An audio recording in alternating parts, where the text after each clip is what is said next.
Okay, we're live. Kamusta po? Ash Wednesday day. Oo. Merong minor issue si Doc eh. Ayan eh. Pilay ako konti. Pilay tayo konti dun sa caravan. Hirap kasi pala yun pag bumababa. May technique May pala. technique pala Ngayon, alam pagbaba. na namin. Pag bababa ka, gumagalaw, hindi talaga pwede. Matutumba ka. Anyway, natuto tayo. 5 kami ng tumba. Magka-practice na po kami. Practice. Buhay pa naman tayo. Anyway, syempre lahat ng pangyayari, binibigyan ko kayo ng tips. Ang tips sa pilay sa kamay, pilay man sa kamay, pilay man sa bukong-bukong, tama ba yun? Yes. Ankle. O kahit anong pilay sa katawan, pilay sa daliri, o ano pa man, rice. Tandaan ang kanin, rice. Tuloy, hindi kanin rice. R-I-C-E. Yan ang gagawin. Huwag magpapanik. Mabuti na dyan si Doc Lisa, hindi nagpanik. R, gagawin mo, rest. Huwag gagalawin. Diretso lang. Okay? Diretso lang siya. Kita nyo, nakabukol siya. Ayan. Rest. Huwag lang gagawin rest. Second is ice. Pakita mo yung ice mo. Pang ilang ice ko na to. Yan, pag ipapatong sa kamay, kailangan may tuwalya. Sige, lagay mo. So, pag nag-ice ka, ang gagawin mo is, nasa sa'yo. Pag nag-ice ka, mga 15 to 20 minutes lang. At pwede mo gawin every hour. 15 to 20 minutes. Tapos, wag din diretso yung yelo sa baka maluto. Doc Lisa, pakita natin. Panyo po ang meron na ka. Tama yan. Patong mo yung ice. Yan. Yan. Okay?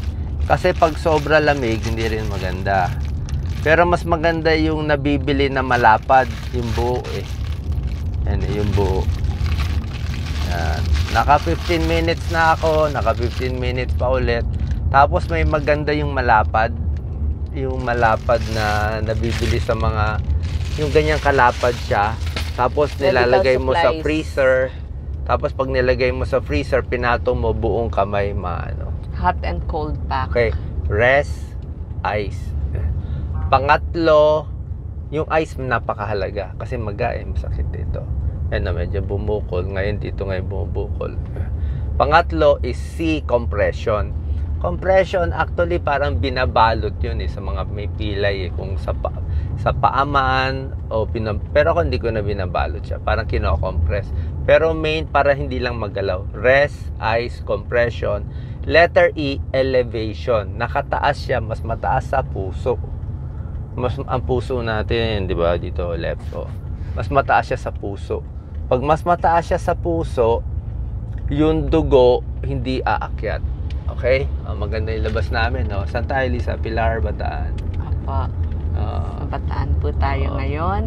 Nasa mga Pilapin. So, E, elevation. Tapos, ito si Doc Lisa, may sariling tips pa. Ano sinasabi mo? 3 hours. Hindi ko alam yun eh. Mawawala yung sakit. Opo. Wag lang masyadong hihilutin kasi kailangan nga po i-rest eh. So, wag po natin kung pisil-pisilin, igalaw-galaw. I-rest lang, walang gagawin. Lahat ng napilay, gustong galaw-galawin. 'Di ba? Gustong hilot-hilutin, lalo na dudurog, lalo na babali, lalo mamamaga. Kasi nagpapanik ka, nahulog ka. Kaya sinasabi sa kanya, upo ka lang. At kanina nga si Attorney Jopet Sison, kumanta pa sa stage ng ipaglaban mo. Nung kumanta siya, nawala yung sakit. Actually, masakit eh. Parang na-pull yung litid. Ngayon, balik ba to o hindi? At hindi naman, wala naman tumunog. At sprain muscles. Maririnig mo naman yung bali strain. talaga na malakas eh.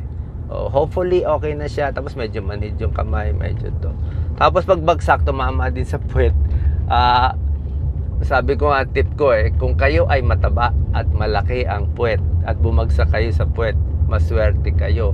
Kasi mas hindi kayo mababalian ng hips. Yung taba ng puwet, yun ang magiging kutsyon. Pero yung mga payat na bumabagsak, lalo na may edad, sila nababalian. Okay? So, rest, kahit ano man yan, ice ko na para mabawasan kung may dugo o whatever, pamamaga. Compression and elevation. Tapos bandayan ko one day. At syempre, wag tatanga-tanga katulad ko. I mean, hindi ko naman alam na ganun pala yung pangyayari. Si Doc Lisa, saan ka bumagsak?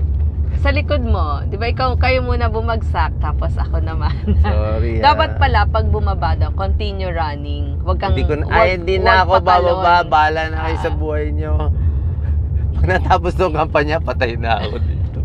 COVID na, nahulog na. Ay, nako. Hirap talaga magmahal. No problem, go. Kanina nga nagtitips ako, tinuro ko eh. So, rest, ice, compression, elevation. At yun na nga, kung mas malaki nga yung taba, di mas okay sa inyo. Tapos, kailangan pinapakalma. Di ba? May panic factor eh. O paano magpakalma, Doc Lisa? Sa lahat ng mga... Paupuin mo. Upo, hinga malalim. Inhale, exhale. Tapos, Ay, paano yung iba gusto hilutin? wag nga munang gagalawin. Rest nga, di ba? Rise. Rest, ice, yellow, compression. Masarap galaw-galawin, ganun-ganunin. Huwag natin gagalawin, okay? Pero syempre, kung kailangan nyo magpa-check sa doktor, kung duda nyo, gagawin naman, papa-x-ray, titingnan kung may bali, kung may bali, sinisemento, pero tingnan na walang bali. Yung iba naman, kahit na bali, hindi sinisemento, nagiging parang komang eh. Nagko-komang siya. Pero ito mukhang laman na napul. So, yun lang po ang tips natin. Kung may napilay, kung ano man nangyari. Yes, Doc Lisa, final tips? Yes, so ingat-ingat. Isip-isip muna bago kumilos para iwas aksidente. Tapos ang ginawa ko, kahit napilay kayo, inom pa maraming tubig. Oo, di ba? Yes. Kain ka pa rin, normal. Kailangan mo energy. Tapos, actually maganda yung sinabi mo after 3 hours eh. Medyo nabawasan na yung sakit. Oo, kaya lang ang nabukol naman ito nandito naman sa may banda Sabi dito. ko nga, wag gagalawin. Okay. Thank you so much. Salamat po. Sa lahat ng nanonood, nandito tayo. 4 na araw tayo dito. Kita natin kababayan natin. So, thank you so much. God bless po. Yan.